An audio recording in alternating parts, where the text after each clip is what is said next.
قریب آ جائیں، تھوڑا سا قریب آ جائیں، آپ بھی قریب آ جائیں۔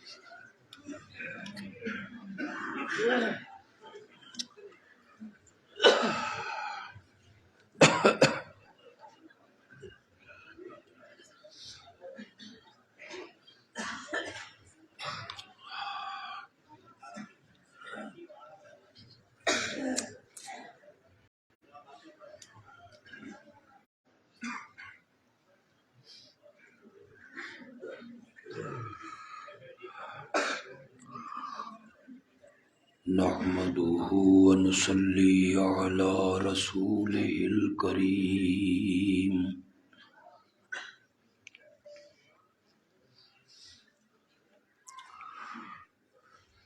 وعلى آله وأصحابه أجمعين۔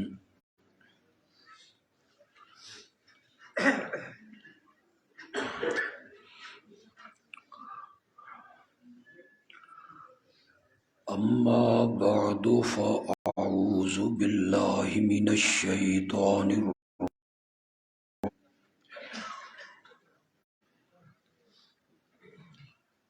بسم الله الرحمن الرحيم۔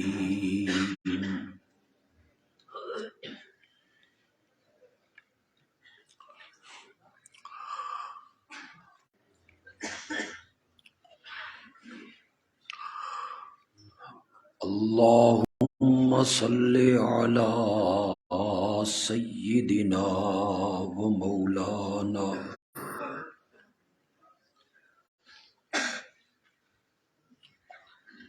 محمد النبي الأمي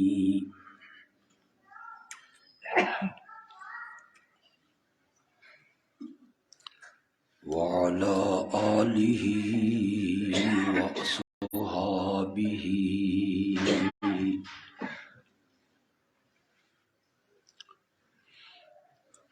وبارك وسلم ثم صل عليه۔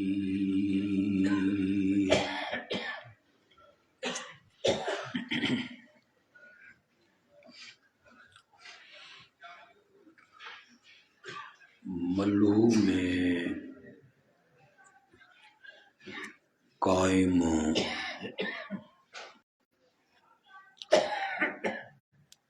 یہ دینی مدرسہ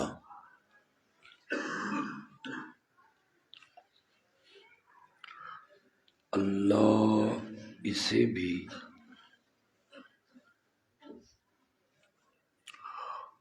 اور اہل حق کے تمام مدارس کو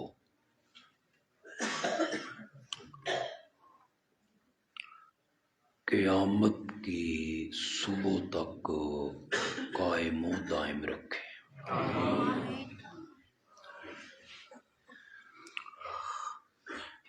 یہ دینی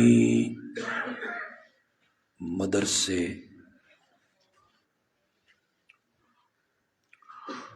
حقیقی معنوں میں دین کے قلعے ہیں،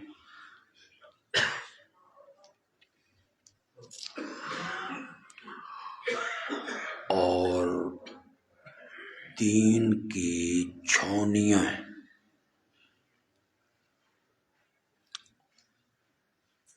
اللہ اپنی قدرت سے ان کی حفاظت فرمائے۔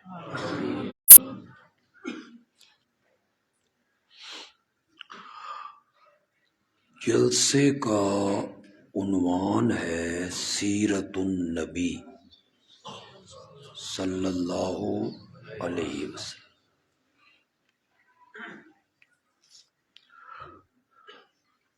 اصولاً اسی پر ہی گفتگو کرنی چاہیے،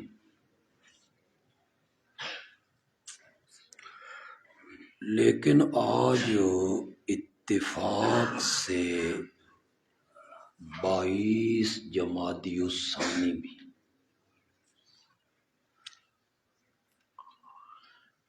یہ دن تقاضا کر رہا ہے کہ میں عظمت صدیق اکبر بھی بیان کروں۔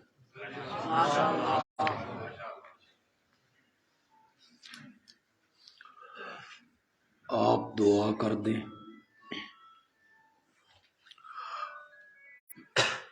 اللہ نے مجھے توفیق بخشی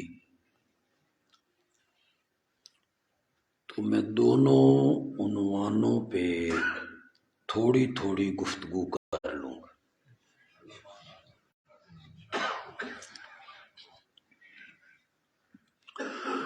عام طور پہ سیرت النبی کے جلسوں میں خطیب حضرات میرے نبی کے حسن کو بیان کرتے ہیں،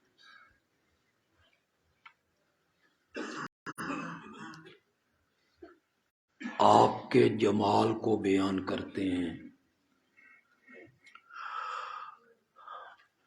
زلفیں اتنی خوبصورت تھیں، چہرہ اتنا خوبصورت تھا، ہونٹوں کا تبسم اتنا خوبصورت تھا۔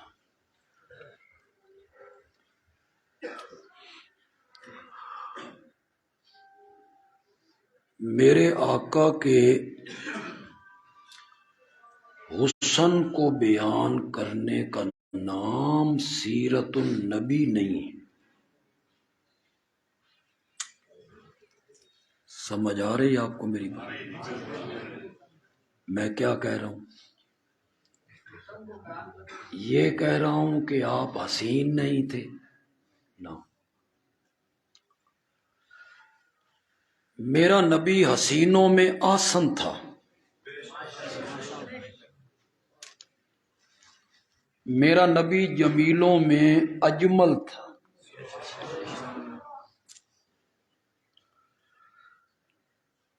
میں آپ کے دانت مبارک کی چمک کو ستاروں سے تشبیہ دے دوں تو میرے نبی کے دانتوں کی توہین ہو جائے گی۔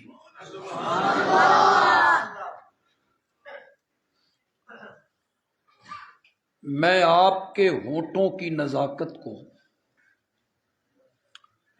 گلاب کی پنکھڑی جیسا کہہ دوں تو میرے نبی کے ہونٹوں کی توہین ہو جائے گی۔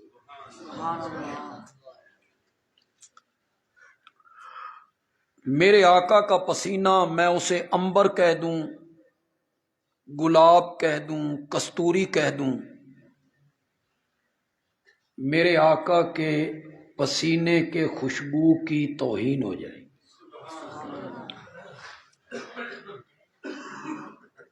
حسن کا انکار نہیں کر رہا،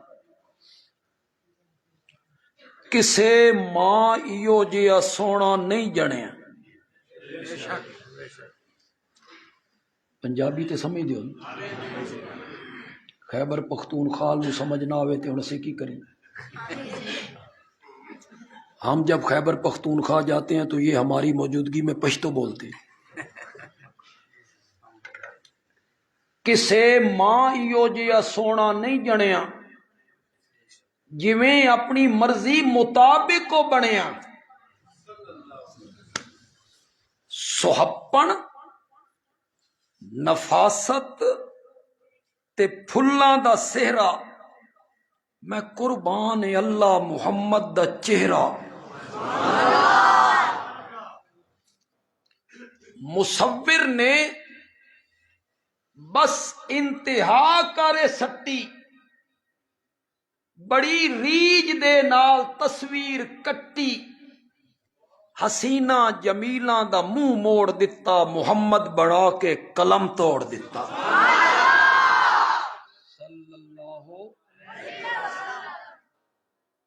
یہ نہیں کہہ رہا ہوں کہ آپ حسین نہیں تھے، اے ہاتھ بنن میں اسی الزامات دی ذات وچ رہن والے لوگ ہاں.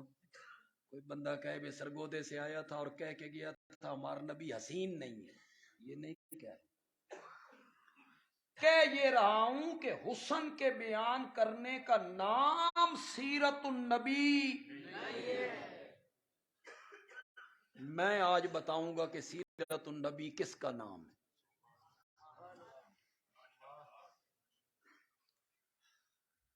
اگر آپ میں سے کسی کو میری یہ بات دل کو نہیں لگی نا تو وہ میری ایک بات کا جواب دے.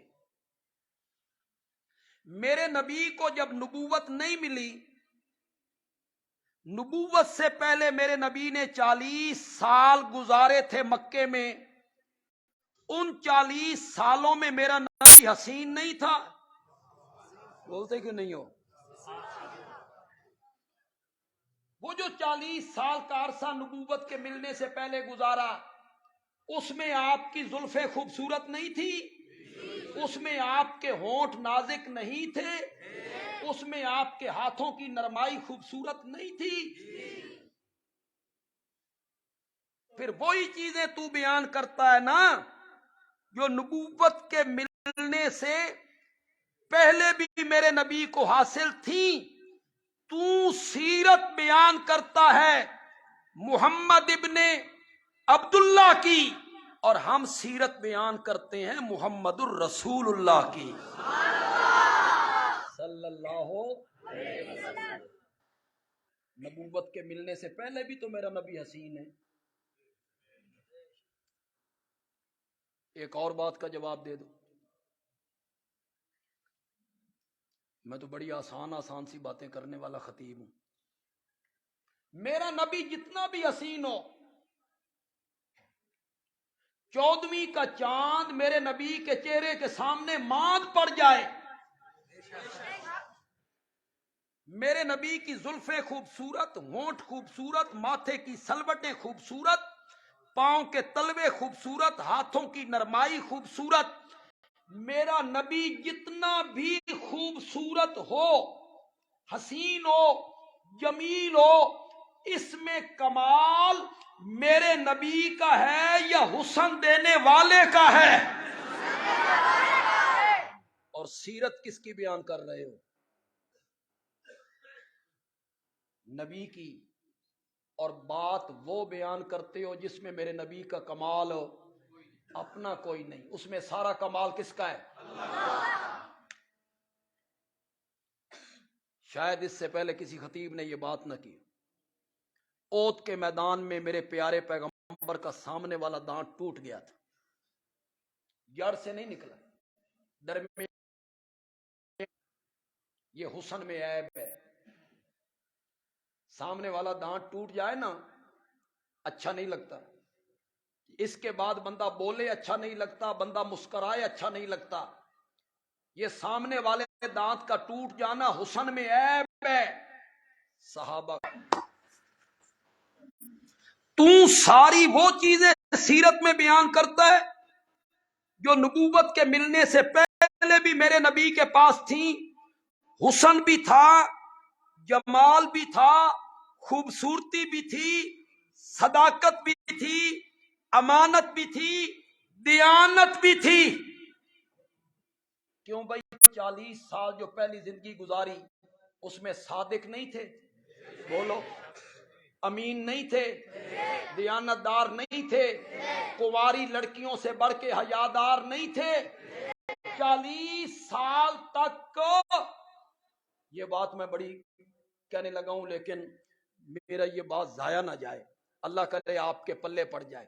40 سال تک حسن بھی ہے، جمال بھی ہے، خوبصورتی بھی ہے، صداقت بھی ہے، امانت بھی ہے، دیانت بھی ہے، شرافت بھی ہے، حیا بھی ہے. لیکن میرے نبی کو مکے سے باہر کوئی نہیں جانتا. نہ جدے والے جانتے ہیں، نہ طائف والے جانتے ہیں، نہ مصر والے جانتے ہیں، نہ حبشے والے جانتے ہیں کہ مکے میں کوئی عبداللہ کا در یتیم ہے، آمنہ کا لال ہے، عبد المطلب کا پوتا ہے، اس کا نام محمد ہے. کوئی نہیں جانتا، کوئی نہیں جانتا، ساری چیزیں موجود ہیں۔ پھر ایک دفعہ سنو، حسن موجود ہے، جمال موجود ہے، صداقت، امانت، دیانت، شرافت، شرم، حیا سب موجود ہے۔ میرے نبی کو مکے سے باہر جانتا بھی کوئی نہیں، تو وہ چیزیں بیان کرتا ہے اور ہم سیرت کے اس حصے کو بیان کرتے ہیں کہ جب میرے نبی نے وہاں سے قدم اٹھایا تو پھر فرش تو فرش رہ گئے، عرش پہ بھی میرے نبی کے نام کی دھومیں مچ گئی تھی۔ وہاں سے میرے نبی کا کمال شروع ہوا تھا، پھر عرش والے بھی محمد محمد کرنے لگ گئے تھے، پھر ساری دنیا میں میرے نبی کا نام چمکنے لگ گیا۔ وہ کب؟ جب میرے نبی کے سر پر نبوت کا تاج رکھا گیا اور میرے نبی نے رب کا پیغام سنانا شروع کیا۔ یہاں سے نبی کی سیرت کا آغاز ہو رہا ہے۔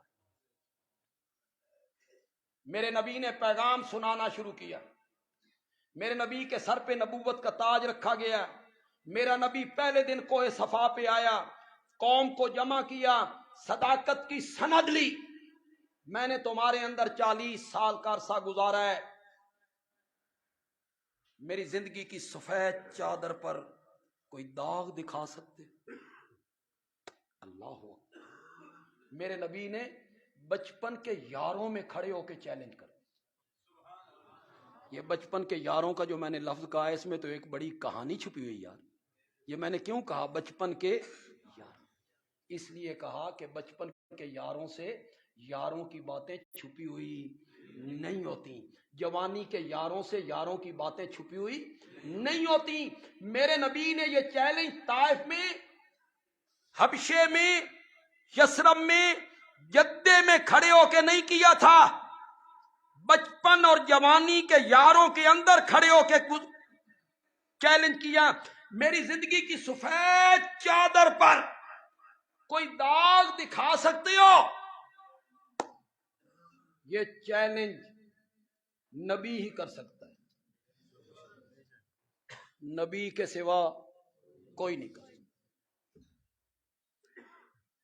کوئی عالم نہیں، عالمہ دی گل آئی ہوں تے بولو بھائی نہیں، کوئی تاجر ہوں نہ بولو، کوئی ذمہ دار، کوئی ولی کر سکتا ہے؟ کوئی مفسر، کوئی محدث، کوئی مفتی، کوئی فقی، کوئی شیخ الحدیث، کوئی شیخ التفسیر، کوئی نہیں یہ چیلنج کر سکتا، اس لیے کہ ماں کی گود سے لے کے قبر میں جانے تک چھوٹے بڑے گناہوں سے معصوم ہونا یہ صفت ہے نبوت کی۔ صفت کس کی ہے؟ میرے پاس وقت نہیں کہ میں ہر بات کی تفصیل کرتا چلا جاؤں۔ علماء بیٹھے، علماء تو فوراً سمجھ جائیں گے، طلبہ بھی سمجھ جائیں گے، صاحب مطالعہ لوگ بھی سمجھ جائیں گے، تے کئیوں نو سمجھ نہ آوے تے پھر ان علماء کو پوچھ لیں بے بندیالوی سٹ کتھے لائی، بھئی اس ضرب کی تکلیف کس کس کو ہوئی ہے، بندیالوی نے ضرب کہاں لگائی؟ بندیالوی ضرب لگانا چاہتا ہے اور بڑی ڈاڈھی ضرب لانا چاہتا ہے۔ کتنے لوگ اس ضرب کو سمجھ پائیں گے؟ بندیالوی کہتا ہے ماں کی گود سے لے کے قبر میں جانے تک چھوٹے بڑے گناہوں سے معصوم ہونا یہ صفت امامت کی نئی نبوت کی ہے۔ سمجھے بھی ہو کہ کوئی نہ؟ کیا کہا ہے میں نے؟ یہ صفت امامت کی نہیں ہے، کس کی ہے؟ نبی کے سوا کوئی معصوم، کوئی صحابی بھی معصوم، صحابی معصوم نہیں ہے، محفوظ ہیں، اللہ نے ان کی مغفرت کا اعلان کیا، لیکن ایک طبقے کو بڑا بخار چڑھتا ہے، ہمارے ائمہ معصوم ہیں، معصومین معصوم ہیں، وہ غلطی نہیں کرتے، خطا نہیں کرتے۔ کہوں بات؟ بولو تو صحیح یار، سمجھ جاؤ گے، سمجھ جاؤ گے، طے میں پہنچ جاؤ گے۔ میں نے کہا اگر تیری ضد ہے نا اور تیرا اصرار ہے نا کہ ہمارے امام معصوم ہوتے ہیں، تو پھر تیرے ایک امام نے نہیں، تیرے 2 اماموں نے معاویہ کے ہاتھ پر بیعت کر رکھی ہے۔ اگر وہ معصوم ہے اور غلطی نہیں کرتے تو 2 اماموں نے معاویہ کے ہاتھ پر کیا کی ہے؟ میرے نبی نے اپنی صداقت کی دلیل لی اور اس کے بعد میرے نبی نے 4 حرفوں میں اپنا پیغام سنایا، قولو لا الہ الا اللہ۔ یہ میرے نبی کا پیغام۔ یوں ہی یہ الفاظ باہر نکلے، پتھروں کی بارش ہو گئی۔ 1 منٹ پہلے وہ کہہ رہے تھے جربنا لک مرارا ما رأینا فیک الا صدقا، آمنہ کے جائے ہم نے بارہا تیرا تجربہ کیا ہے، ہم نے تجھے ہمیشہ سچائی پائی۔ ہماری آنکھیں دھوکہ کھا سکتی ہیں، تیری زبان جھوٹ ہو نہیں بول سکتی۔ 1 منٹ پہلے یہ کہہ رہے تھے اور میرے نبی نے کہا قولوا لا الہ الا اللہ، تو ایک آواز آئی انت کذاب۔ پہلے کیا کہہ رہے تھے؟ 1 منٹ میں بساط الٹ گئی، کذاب۔ ایک اور طرف سے آواز ہے انت مجنون، ایک تیسری آواز ہے انت ساحر، جادوگر ہے، ایک اور آواز ہے انت شاعر، شعر و شاعری کرتا رہتا ہے۔ تم اس کی طے میں نہیں اترو گے تو سمجھ بھی نہیں آئے گی۔ میں یہ سارے علماء، یہ بڑے بڑے علماء بیٹھے، ادھر بھی علماء ہیں، بڑے جید علماء بیٹھے،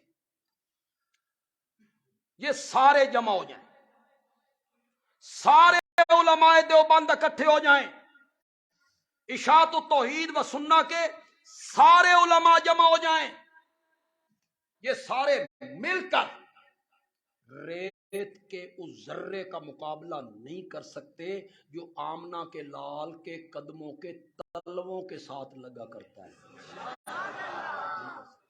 ہماری کیا حیثیت؟ میں سرگودا میں اپنی مسجد سے باہر نکلوں اور مجھے ایک بندہ کہے اوے جھوٹے، مولانا حفیظ الرحمان صاحب مدرسے سے باہر نکلیں اور ایک بندہ ان کو دیکھ کے کہا کذاب، اندازہ لگا سکتے ہو ذہنی اذیت کا؟ لگا سکتے ہو اندازہ؟ مجھے کتنی تکلیف ہوگی جب کوئی مجھے جھوٹا کہے گا اور سرے عام نعرہ لگا کے جھوٹا کہے گا۔ یہاں کذاب کس کو کہا جا رہا ہے؟ نہیں، یہ میں بیان کرتا، جس طرح میں بیان کروں گا اس طرح کوئی بیان نہیں کرے، لیکن آپ کا جواب چاہوں گا کہ آپ جواب مجھے کیسے دیتے ہیں، میرے اس جملے کا جواب آپ مجھے کیسے دیتے ہیں۔ یہاں کذاب اس ہستی کو کہا جا رہا ہے جس کا ماننے والا بھی صدیق اکبر کہلایا کرتا ہے، جس کے ماننے والوں کو قرآن کہتا ہے اولئک ھم الصادقون، اس کے ماننے والے بھی کیا ہیں؟ اس کو کیا کہا جا رہا ہے؟ کذاب ہے، مجنون ہے، دیوانہ ہے، پتھروں کی بارش ہے، بد دعائیں ہیں، تبن لک سائر الیوم۔ بس ہاتھ باندھ کے پڑھے لکھے طبقے سے ایک بندیالوی ایک سوال کرنا چاہتا ہے۔ یہ 4 حرف تھے، لا الہ الا، یہ دعوت ہے میرے نبی کی۔ اس کا جواب گالیاں، اس کا جواب پتھر، اس کا جواب تضحیک، اس کا جواب تمسخر، اس کا جواب میرے نبی کو پتھر مارنے گلے۔ پوچھنا میں یہ چاہتا ہوں ان 4 حرفوں میں کہیں تھا کہیں تھا کہ وہ جو 360 بت تم نے بیت اللہ میں رکھے ہوئے ہیں ان کے سجدے نہ کرو؟ کوئی لا الہ اس میں کہیں تھا کہ اللہ کے سوا جن کی نظر و نیاز تم دیتے ہو ان کی نظر و نیاز نہ دو، وہ تمہاری پکاریں سن نہیں سکتے، تمہارا نفع نقصان ان کے ہاتھ میں نہیں ہے، وہ قادر نہیں، مختار کل نہیں، عالم الغیب نہیں، سجدے کے لائق نہیں، نظر و نیاز کے لائق نہیں۔ کہیں تھا؟ بولو تو صحیح تھا؟ پھر انہیں تکلیف کیوں ہوئی؟ میرا نبی ان کے ٹھاکروں کا نام نہیں لیتا، میرا نبی یہ نہیں کہتا کہ وہ پکارے سنتے نہیں، ان کے سجدے نہ کرو، نظر و نیاز نہ دو، وہ عالم الغیب نہیں، میرا نبی اس کا ذکر ہی نہیں کرتا۔ پھر انہیں تکلیف کیوں ہوئی؟ سیخ پا کیوں ہو گئے؟ پاگل کیوں ہو گئے؟ کون سی سپرٹ بھری ہوئی تھی اس میں؟ اگر آپ کو اس کا جواب نہیں آتا تو میں دیتا ہوں۔ انہیں تکلیف اس لیے ہوئی کہ وہ عربی دان تھے، عربی ان کی مادری زبان تھی، مادری زبان تھی، وہ الہ کا معنی جانتے تھے، وہ الہ کا مفہوم انہیں پتا تھا، الہ کن صفتوں کا حامل ہوتا ہے وہ جانتے تھے، عربی دان تھے۔ انہوں نے دیکھا آگے الہ ہے پیچھے لا ہے، اور اللہ کے ساتھ آگے بچا ہے تو صرف کون بچا ہے؟ اللہ۔ انہوں نے سمجھ آ گئی اس کلمے دا مطلب اے وے جڑے 360 بیت اللہ چ رکھے ہوئے نا انہاں دے پلے، انہوں نے سمجھ آ گئی۔ کیوں؟ الہ کا معنی، الہ کون ہوتا ہے؟ ہماری زبان کیا ہے؟ اردو۔ ہماری زبان کیا ہے؟ پنجابی۔ ہماری زبان کیا ہے؟ پشتو۔ ہم لا الہ الا اللہ بھی پڑھتے رہتے ہیں، قبروں پہ سجدے بھی کرتے ہیں، ہم کہتے ہیں ہم نے کوئی ان کو الہ مانا، ہم لا الہ الا اللہ بھی پڑھتے رہتے ہیں، اور ہم کہتے رہتے ہیں کہ میری کھوٹی قسمت بری امام کھڑی کری۔ ہم لا الہ الا اللہ بھی پڑھتے رہتے ہیں، اللہ کے سوا اوروں کے نام کی نظر و نیاز دیتے، ہم لا الہ الا اللہ بھی پڑھتے رہتے ہیں، اور ہم کہتے ہیں ہمیں جو کچھ دے رکھا ہے ہمارے حضرت صاحب کی نظریں کا، انہی کے ذریعے ملا ہے، انہوں نے دیا ہے۔ لا الہ الا اللہ پڑھتے رہتے ہیں، کیوں؟ الہ عربی کا لفظ ہے، ہم الہ کا معنی نہیں جانتے، الہ کا مفہوم نہیں جانتے، وہ الہ کا معنی، اس لیے تکلیف۔ علماء کرام، ہمارا آبائی گاؤں ہے بندیال، میری پیدائش سے پہلے والد صاحب وہاں سے ہجرت کر کے آ گئے، وہ سرداروں کا پنڈ ہے، ملکوں کا، چودھریوں کا، تو والد صاحب نے ان کا مقابلہ کیا، قتل کی تدبیر ہوئی تو والد صاحب نے ہجرت کر دی، الحمدللہ شکر ہے ہجرت کی تھی، اسی اتھے رلدا پھردا ہوا سی۔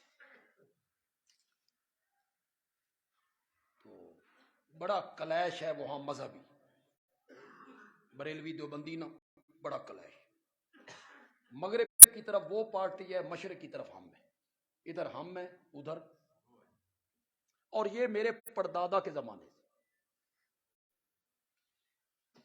اور ان کے جو بڑے عالم تھے وہ میرے پردادا کے شاگرد بھی تھے، کلیش زبردست۔ ایک زمانہ تو ایسا بھی رہا ہے کہ ایک دوسروں کے محلے میں نہیں جا سکتے، ہمارا جلسہ ہو، یہ ہماری پیدائش سے پہلے کی باتیں ہیں، ہمارا جلسہ ہو، حضرت شیخ القرآن مولانا غلام اللہ خان تقریر کرنے کے لیے آئے، اور کسی کو بتایا ہی نہیں، چپ کر کے ان کی مسجد میں پہنچ گئے.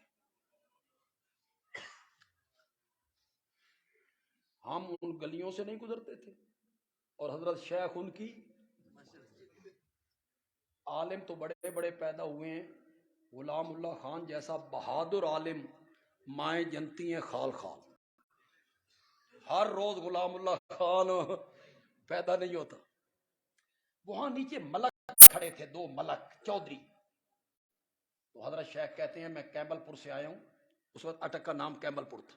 میں کیمبل پور سے آیا ہوں، پنڈ کا نمبردار ہوں، تو مولوی صاحب کو ایک مسئلہ پوچھنا.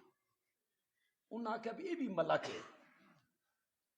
وہ بڑی عزت کے ساتھ لے گیا. مولوی صاحب اوپر بیٹھے ہوئے تھے کہ یہ جی کیمبل پور سے آئے ہیں، پنڈ کے نمبردار ہیں، مسئلہ پوچھنا. کہا پوچھو.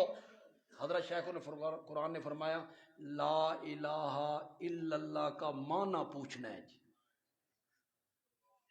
لا الہ. اس کہ تو ایڈا بڑا ہو گیا تین نالے کلمے دا معنی نہیں آندا.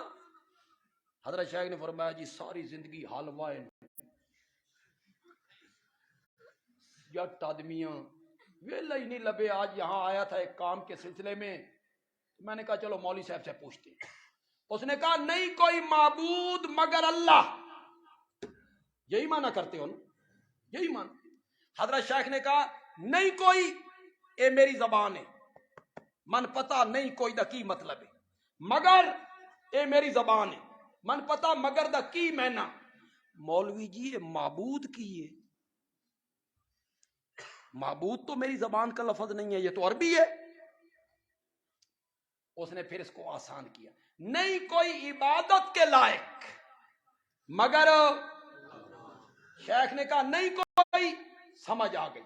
لائق سمجھ آ گئی، مگر سمجھ آ گئی. اے مولوی جی عبادت کی، یہ تو میری زبان کا لفظ نہیں ہے، یہ تو عربی ہے، میں عربی نہیں جانتا. ہوں اس نو کچھ شک پہ گیا بے نیرا جٹ نہیں، یہ یملا بنے ہوا. اسے یہ بھی پتا تھا بھائی دو بندیاں دا جلسہ بھی ہے، غلام اللہ خان کسی نے اس کو بتایا بھی شاید ہو کہ ان کا ایسا قد کاٹ ہے، چہرہ ہے. تو وہ کہتا ہے نہیں کوئی پوجا دے لائق مگر اللہ. شیخ نے کہا نہیں کوئی، سمجھ آ گئی. لائق سمجھ آ گئی. مولوی جی یہ پوجا کی، یہ تو ہندی ہے اور میں ہندی نہیں جانتا، مجھے میری زبان میں بتانا. اب مولوی صاحب نے کہا نہیں کوئی پرستش کے لائق. چوتھا معنی کیا، نہیں کوئی پرستش کے لائق مگر. آپ میں سے جنہوں نے حضرت شیخ القرآن کو دیکھا ہے، سنا ہے، وہ ذرا ہاتھ کھڑا کریں. کم لوگ رہ گئے، ان کو فوت ہوئے بھی 40 سال ہو. میں نے ان سے تو 2 مرتبہ قرآن کی تفسیر پڑھی. یہ جن لوگوں نے سنا ہے ان کو پتا ہے ان کی طبیعت میں لاؤبالی پن تھا، تیزی تھی، تیزی طبیعت میں تھوڑی سی تیزی. لحاظ شہاد یہ نہیں کہ میں دشمنوں کے گھر میں ہوں، اکیلا ہوں، مسجد ان کی، مدرسہ ان کا، طالب علم ان کے. جب اس نے کہا نا، پہلے اس نے کہ میں نے کیا تھا نہیں کوئی پوجا کے لائق، انہوں نے کہا پوجا کیا ہے، پھر اس نے میں نے کیا نہیں کوئی پرستش کے لائق. تو شیخ کہتے ہیں مولوی جی ایڈی ساری پوجا میں سمجھ نہیں آندی، تو ایڈا سارا پرستش کڈ مارے.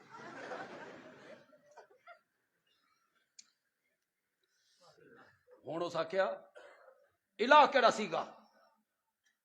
میں آخیا سیگا کس نے لکھا دا جاندہ، سیگا کیا ہوتا ہے، میں جٹ ہاں. اس آخیا تو غلام خان تے نہیں. میں آخیا تو اس نو چھوڑ کے میں کون ہاں، من الہ دا میں نہ دس. اس طالب علم نو اشارہ کیتا بے ضرب یضرب ضربا. حضرت شیخ نے فرمایا مولوی صاحب گل سن، یہ مار کے منوانا ہی من سمجھ آ گئی، مار کے منوانا ہی نا من سمجھ آ گئی، تے جو ان منوانا ہی تے من کک سمجھ نہیں آئی. والد صاحب نے ادھر سے اپنے ملک بھیجے جو ہمارے چودھری سردار لوگ ہیں، وہ بڑی مشکل سے حضرت شیخ کو وہاں سے نکال کے لائے تو والد صاحب نے غصے میں آ کے کہا آپ کیوں گئے؟ آپ کو وہاں کچھ ہو جاتا، جان دا کوئی فائدہ بھی ہویا؟ کی فائدہ ہویا جان دا؟ تو حضرت شیخ کہتے ہیں مولانا 2 ملکاں دے پیراں تلوں میں زمین کٹ آیا ہوں، 2 ملکاں دے پیراں تلوں میں زمین کٹ آیا ہوں، میں نکلدا پہ آیا تے او اپنے مولوی کول پوچھدے پے ہیں مولوی جی کچھ شک سانوی پے گئے۔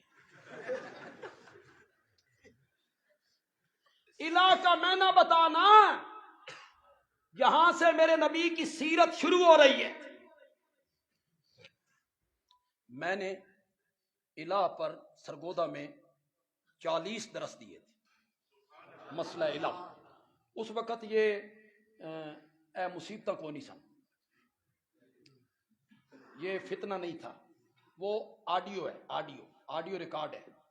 40 درس 1.5 گھنٹے کے بھی ہیں، گھنٹے کے 50 گھنٹوں میں نے بیان کیے تے توان میں سمجھانا چاہنا 5 منٹاں گل کرو۔ 50 گھنٹے دی تقریر میں 5 منٹاں سمجھانا چاہنا، اور مجھے یقین ہے اپنے اوپر کہ میں 5 منٹوں میں سمجھا لوں گا۔ دلائل میں نہیں دوں گا، دلائل کل ان علماء سے جا کے پوچھ لینا، مولانا حفیظ الرحمان صاحب کے پاس چلے جانا، مولانا جمیل صاحب کے پاس چلے جانا، یہ تمہیں قرآن کی آیتیں کھول کے بتاتے چلے جائیں گے کہ بندیالوی جو آکھ کے گیا اے آیت ویک، اے آیت ویک، اے آیت ویک۔ میں تو صرف ضابطہ بیان کر کے جا رہا ہوں۔ 2 صفتیں صرف الہ کی ہیں، بولو ذرا میرے ساتھ بولو تمہیں سمجھ آئے۔ 2 صفتیں صرف الہ میں پائی جاتی ہیں، الہ کے سوا کسی میں نہیں پائی جاتی۔ جس میں وہ 2 صفتیں مان لی جائیں یا 2 میں سے ایک صفت جس میں مان لی جائے اس کو الہ مان لیا۔ اس کو کیا مان لیا؟ اور کلمے میں کیا کہا تھا؟ وہ الہ والی صفتیں اگر ان میں مانو گے کسی میں، اس کو کیا مان لیا؟ چاہے زبان سے کہے یا نہ کہے، کہتا رہے لا الہ الا اللہ، کہتا رہے۔ کیوں علماء کرام؟ وہ جو سورۃ توبہ کی آیت ہے اتخذوا احبارہم ورہبانہم اربابا من دون اللہ، عیسائیوں نے اپنے مولویوں کو اور پیروں کو اللہ کے سوا رب بنا لیا۔ اللہ کے سوا کیا بنا لیا؟ رب بنا لیا۔ حاتم تائی عیسائی تھا، حاتم تائی کا بیٹا عدی عیسائی مذہب چھوڑ کے آیا، میرے نبی کے ہاتھ پر بیعت کی، کلمہ پڑھا۔ عدی نے یہ آیت پڑھی، عیسائیوں نے اپنے مولویوں کو پیروں کو رب بنا لیا، اس کے پاؤں تلے سے زمین نکل گئی۔ وہ میرے نبی کی خدمت میں آیا، اس نے کہا یا رسول اللہ یہ قرآن کیا کہتا ہے؟ عیسائیوں نے مولویوں پیروں کو رب بنا لیا، میں عیسائی مذہب چھوڑ کے آیا ہوں، ہم نے تو اپنے مولویوں پیروں کو کبھی رب ہم نے کبھی رب نہیں کہا۔ یہ قرآن کیا کہہ رہا ہے؟ میرے آقا نے فرمایا عدی یہ بتا، جس چیز کو تمہارے مولوی حلال کہہ دیتے تھے، بغیر دلیل کے حلال مان لیتے تھے؟ اس نے کہا جی بالکل۔ اور جس چیز کو تمہارے پیر حرام کہہ دیتے تھے، بغیر دلیل کے حرام مان لیتے تھے؟ اس نے کہا جی بالکل۔ میرے آقا نے فرمایا یہی مطلب ہے رب بنانے کا، چاہے زبان سے کہو یا، یہی مطلب ہے رب، چاہے زبان سے اسے الہ کہے یا نہ کہے۔ 2 صفتیں صرف الہ کی ہیں، الہ ہی میں پائی جاتی ہیں۔ پہلی صفت یہ کہ وہ عالم الغیب ہے، غیب دان ہے، اسے تسلط غیبی حاصل ہے۔ تسلط غیبی کا مطلب یہ ہے وہ مجھے دیکھ رہا ہے اور میں اس کو، وہ میری پکار کو سنتا ہے، میری نظر و نیاز کو دیکھتا ہے، میرے سجدے کرنے کو دیکھتا ہے، وہ مجھے دیکھ رہا ہے، میں اس کو نہیں دیکھ رہا۔ غیب دان ہے، تسلط غیبی حاصل ہے، اور دوسری صفت یہ کہ وہ مختار کل ہے، مالک ہے، میرا نفع نقصان اس کے ہاتھ میں، مختار ہے، مالک ہے، متصرف ہے۔ یہ دو صفتیں، عالم الغیب ہونا، مختار کل ہونا، یہ دو صفتیں کس کی ہیں؟ الہ کی۔ الہ کی بولو نا، یہ دو صفتیں کس کی ہیں؟ الہ کی۔ چونکہ یہ دونوں صفتیں اللہ ہی میں پائی جاتی ہیں، اس لیے ہم کہتے ہیں لا الہ۔ علامہ ابن قیم نے مدارج السالکین میں عبادت کی جو تعریف کی، انہی دو صفتوں کو ذکر نہیں کیا۔ العبادت عبارت عن الاعتقاد والشعور بان للمعبود سلطة غیبیة ما فوق الاسباب یقدر بها على النفع على الضرر والنفع فكل دعاء وثناء وتعظیم يصدر بهذا الاعتقاد فهي عبادة۔ یہ دو نظریے رکھ کر آپ جب بھی کوئی تعظیم کریں گے، یہ دو عقیدے اس تعظیم کو کیا بنائیں گے؟ عبادت، عبادت، عبادت۔ یہ دو نظریے اس تعظیم کو کیا بنا دیں گے؟ نہیں سمجھ آئی تو آسان کر دیتا ہوں۔ نماز میں جب آپ کھڑے ہوتے ہیں، قیام کرتے ہیں، قیام کھڑے ہو گئے، ہاتھ باندھ دیے، یہ ہاتھ باندھنا کیا ہے؟ عبادت۔ کس کی؟ اللہ کی۔ آپ اپنی والدہ کے سامنے کھڑے ہو گئے، آپ اپنے والد کے سامنے کھڑے ہو گئے، آپ اپنے مرشد کے سامنے کھڑے ہو گئے، وہ کھڑا ہونا عبادت بنے گا؟ پھر معلوم ہوا نرا کھڑا ہونا تو عبادت نہیں ہے، اس کے پیچھے ایک عقیدہ ہے، وہ عقیدہ اس ہاتھ باندھنے کو عبادت بنا رہا ہے۔ عقیدہ کیا ہے؟ جس کے آگے کھڑا ہوں میں اس کو نہیں دیکھ رہا اور وہ مجھے۔ اس عقیدے نے کھڑے ہونے کو کیا بنایا؟ حجر اسود کو چومنا کیا ہے؟ عبادت۔ تے پتر نو چومنا کوئی عبادت؟ ہمارے دوست بھی کہتے ہیں ہم مزاروں کو چومتے ہیں تو یہ وہابی دیوبندی کہتے ہیں یہ شرک ہے، تے تسی اپنے پتروں نہیں چوم دے؟ اے پتر دا لفظ تے میں آکھیا ذرا میں مہذب کر لے، ورنہ وہ ہمارے دوست کچھ اور کہتے ہیں۔ تسی اپنے پتر نہیں چوم دے تو وہ چومنا شرک نہیں ہے؟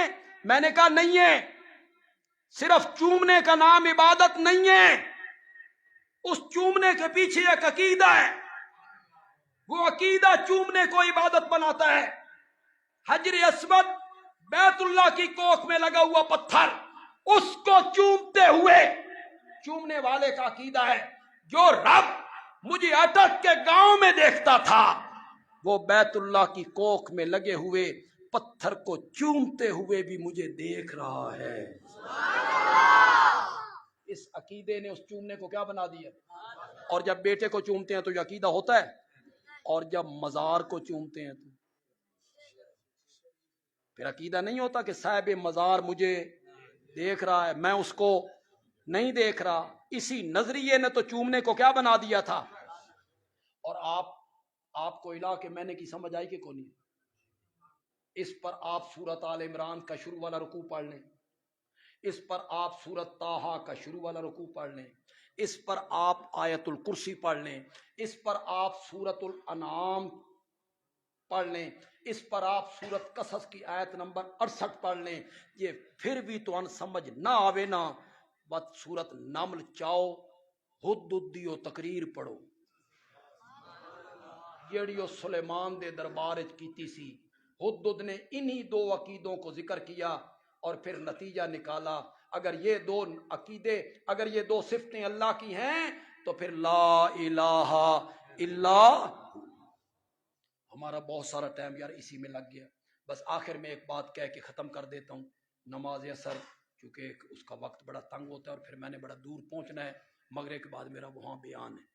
یہ جو میرے نبی کی دعوت تھی لا الہ، زور سے پڑھو، زور سے پڑھو، اس کو ماننا آسان نہیں تھا.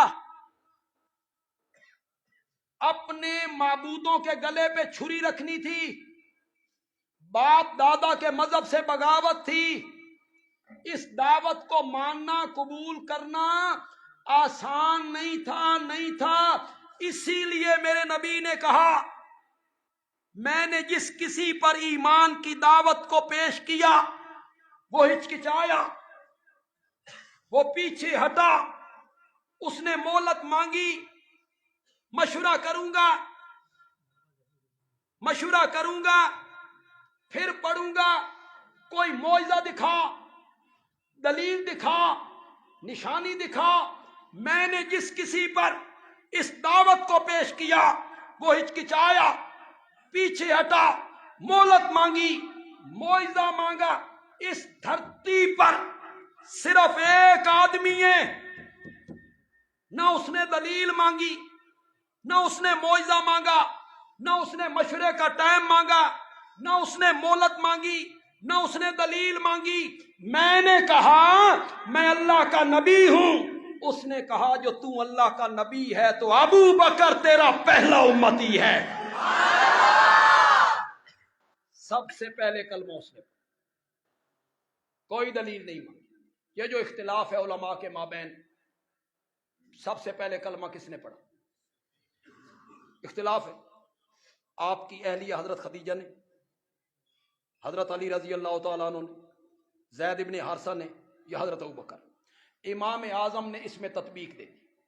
تطبیق یوں دے دی, آزاد مردوں میں سب سے پہلے ابو بکر, عورتوں میں سب سے پہلے خدیجہ, بچوں میں سب سے پہلے علی, اور غلاموں میں سب سے پہلے زید.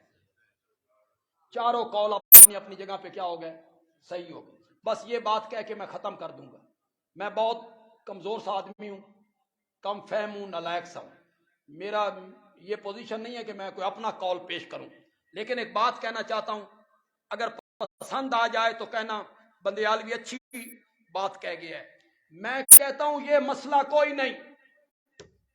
1 گھنٹہ پہلے کلمہ کس نے پڑھا, 1 گھنٹہ بعد میں کلمہ کس نے پڑھا, 1 دن پہلے کلمہ کس نے پڑھا, 1 دن بعد میں کلمہ کس نے پڑھا, 1 ہفتہ پہلے کلمہ کس نے پڑھا, 1 ہفتہ بعد میں کلمہ کس نے پڑھا.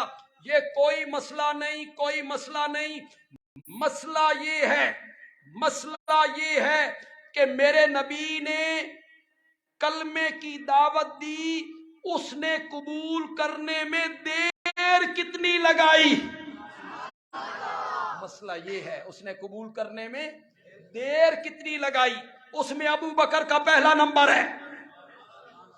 ادھر میرے نبی کی زبان مقدس سے بات نکلی اور ابو بکر کے سینے میں اتر گئی. اس امت کا پہلا مومن. آج کتنے مسلمان ہیں کلمہ پڑھنے والے؟ آج دنیا میں کتنے ہیں؟ ارب 1.5 ارب. جنہیں من نہیں پتا تو نہیں پتا کوئی. اتنے تو ہیں نا, اتنے ہیں مسلمان کلمہ پڑھنے والے. بندیالوی کہتا ہے یہ جو عرب تک گنتی چلی گئی ہے یہ شروع کتوں ہوئی؟ اس دا ایک کون ہے؟ بولو تو صحیح یار, بولو تو صحیح یار. ایک کون ہے؟ ایک مسئلہ آپ بتائیں, 1 منٹ کے لیے آپ سارے مفتی بنے. نماز میں پہلی صف کا ثواب زیادہ ہے کہ پچھڑیوں کا؟ پہلی صف کا. واقعی پتا تو اے تاں جمعے والے دہاڑے پیچھا کھلوندے. میں آکھیا تو پتا کوئی نہیں, پیچھے کھڑے, آگے جگہ خالی ہوئی, تو جا, تو اگے ہو. جو رحمت پہلی صف والوں پہ اترتی ہے, پچھلی ساری صفیں مل کر اس رحمت کو نہیں پا سکتی. میری امت کو پہلی صف کی فضیلت کا پتہ ہوتا, مسجدوں میں لڑائیاں ہوتی, میں کھلونا. پھر کہتے قرآن دازی کرو, جس دا نام نکلے وہ کھلوے. اتنی فضیلت تو ہے نا,